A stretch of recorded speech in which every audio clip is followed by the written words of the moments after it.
Good morning, Cleveland. I'm Erskine Wells. And I'm June Campbell. And it's time for your weekly Wupdate. Cut to Sean. So Wednesday is going to be a testing day for Cleveland High School. It is a school day, which means that it does count for seat hours for students. So we have to make sure that students are here and in attendance. And if they're not in attendance, that they're calling out and making sure that they are excused, especially seniors, because the 60-day rule is around the corner. Seniors are going to show up at 8:30. They're going to meet in the auditorium, and then seniors who have not finished their graduation requirements of 2 Curly's, resumes, and a My Plan are going to go work on that in the first floor with a teacher to support them. 11th grade students who registered for the SATs are going to be here at 7:30. They're going to be here until at least 12 or 12:30 taking the SATs. Students with accommodations are going to be here till 1 or 1:30. 10th graders who registered for the pre-ACT, which is about 50 sophomores, are going to come at 7:30, and like the SAT juniors, are going to be here until about 12:30, 1 o'clock. All other sophomores are coming to the auditorium at 8:30, where they're going to get a brief introduction and then go to the gym for a career fair, where we're going to have various outside agencies talking about different careers in areas like school psychology, social work. We're planning on having therapy animals that are going to be here, as well as potentially some games. Freshmen are going to be having a wildly different schedule. They're not coming to school until 10:30. They're going to meet at school in their academies, and then they're going to be going to OMSI for a field trip, and they're going to be finished at 3:30. If for students who need lunch, freshmen would have had to order it ahead of time and or bring their own lunch. Sophomores are going to be able to have lunch in the cafeteria from 11:30 to 12:30 unless they're testing.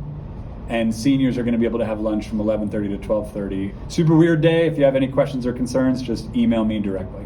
We all know that talking to a professional is a great way to improve your mental health, but it can be hard to actually take the first step to do so.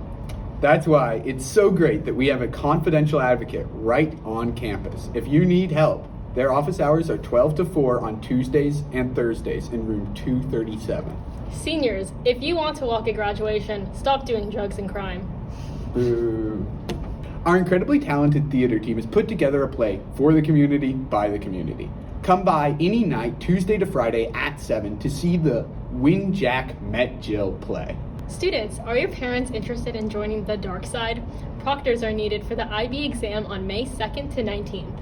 The link to join will be in the description. Share it with them if they have a flexible work schedule. Spring forward to the week after next, when school will resume after your pitiful spring break. That's right, one lone week interrupts your increasingly stressful crawl to the end of the school year. We are very sorry, but there will be no Wupdate episode next week. If you don't have notifications enabled for the channel, you might not have seen the Bloopers Part 2 was released last Thursday. This is your chance to get an exclusive look at the wonderful magic behind the Wupdate. Bloopers Part 3 is also coming very soon. Subscribe so you don't miss it. And now we have a special segment. I'm here outside of a community staple, the Target on Powell. Many of you might know this place, but many of you might not know that you are not allowed in. That's right, if you are a student between the hours of 8 and 5, you are no longer allowed inside the Target on Powell. Target has decided, due to rampant stealing at its location, to ban all Cleveland students from their store. This was done despite efforts from the school to reach out and try to bring people who are stealing at the store to justice. Target has decided to go for an absolutist measure that undoubtedly will be unfairly enforced and unreasonably created. So let me know what you think in the comments down below. That's it for this week. I've been Erskine Wells. And I still haven't gotten paid for this. And this has been your Wupdate weekday. Sports, tennis, Monday, Varsity Girls versus Nielsen Duo at 4, away. Varsity Boys versus Nielsen Duo at 4:15 at Irving Park. Tuesday, Varsity Girls versus Barlow at 4, away. Varsity Boys versus Barlow at 4 at Portland Tennis Center. Thursday, Varsity Boys versus Woodburn away at 4. Varsity Girls versus Woodburn at Portland Tennis Center at 4:15. Softball, Monday, Varsity at Century at 5. Wednesday, JB versus Canby at Powell Park at 4:30. Varsity at Canby at 5, away. Friday, Varsity versus Sandy at Woodstock Park at 4:15.